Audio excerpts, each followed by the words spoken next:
मित्रों, फिर से स्वागत है मेरे इस वीडियो में। आज हम जानेंगे भाग्य बड़ा या कर्म बड़ा है। तो बने रहिए इस वीडियो के अंत तक। जो इंसान कर्म को विश्वास करते हैं उनका मानना है कि कर्म बड़ा है, और जो इंसान भाग्य में भरोसा रखते हैं वहाँ कहते हैं कि भाग्य ही सब कुछ है। लेकिन कोई यह मानने को तैयार नहीं होता है कि कर्म और भाग्य एक सिक्के के दो पहलू हैं। जीवन में दोनों की एक समान महत्ता है। कर्म से ही भाग्य बनता है और भाग्य के द्वारा ही कर्म किए जाते हैं। भाग्य और कर्म के इस अनूठे रिश्ते को समझने के लिए कथा सुनाते हैं। Vertical bar. एक बार नारद मुनि भगवान विष्णु के पास पहुंचे और हमेशा की तरह उन्होंने शिकायत करते हुए भगवान से कहा कि आपकी बनाई इस धरती पर आप ही का प्रभाव कम होते जा रहा है। जो लोग धर्म और सच्चाई के रास्ते पर चल रहे हैं उनका भला नहीं हो रहा है, और कपटी दुष्ट लोग बुराई के रास्ते पर चलकर बहुत सारी तरक्की कर रहे हैं। श्री कृष्ण जी मुस्कुराए और बोले कि जो हो रहा है वह सब नियति का खेल है। नारद जी भगवान कृष्ण के बात को मानने को तैयार नहीं, फिर भी नहीं माने और बहस करने लग गए कि मैं पृथ्वी पर सारा मंजर देखकर आया हूं।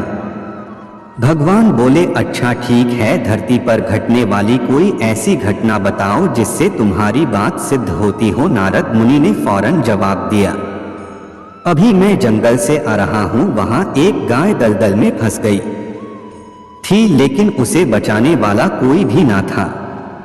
तभी एक चोर वहां से गुजर रहा था, लेकिन चोर ने उसे गाय को बेसहारा देखकर भी उसकी सहायता नहीं की। खुद भी वहां से निकल नहीं सकता, लेकिन उसने उसे गाय को सहारा बनाकर दलदल पार कर लिया और उस गाय को वहीं छोड़कर चले गए। फिर कुछ देर बाद एक साधु वहां से गुजर रहा था। गाय को दलदल में फंसा हुआ देखकर साधु का मन रो पड़ा। वृद्धि हो चुका था, उनके बस में नहीं थे गाय को दलदल से बाहर निकलना, लेकिन उन्होंने बहुत ही मुश्किल से अपनी जान पर खेलकर उस गाय को बचाया। फिर उसे चोर को आगे रास्ते में जाकर सोने के सिक्कों से भरा एक थैला मिला, जबकि गाय को बचाने वाले साधु ने वृद्ध होकर भी अपनी जान पर खेलकर उसे बचाया, लेकिन आगे जाकर वह एक गड्ढे में जाकर गिर पड़े। अब बताइए यह कौन सा न्याय है। श्री कृष्ण जी हंसते हुए नारद की पूरी बात सुनने के बाद उन्हें बताया कि हे नारद, यह जो भी हुआ वहां सब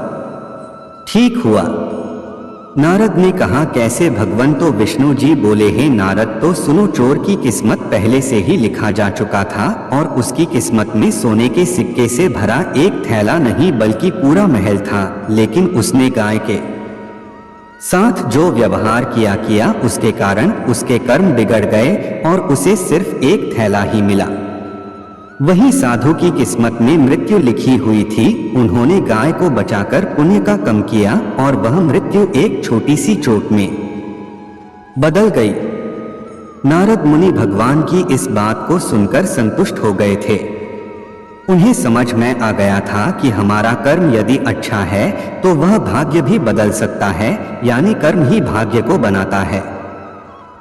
अक्सर जीवन में हमें यह बार बार लगता है कि हम कितने भी अच्छे कर्म क्यों ना कर लें, लेकिन कठिनाइयां कम ही नहीं हो रही हैं। लेकिन कभी हम यह नहीं सोचते कि क्या पता इनसे भी ज्यादा बुरा कुछ होने वाला हो और यह कर्म हमें छोटी परेशानियां देकर बड़ी दिक्कतों से बचा रहे हों।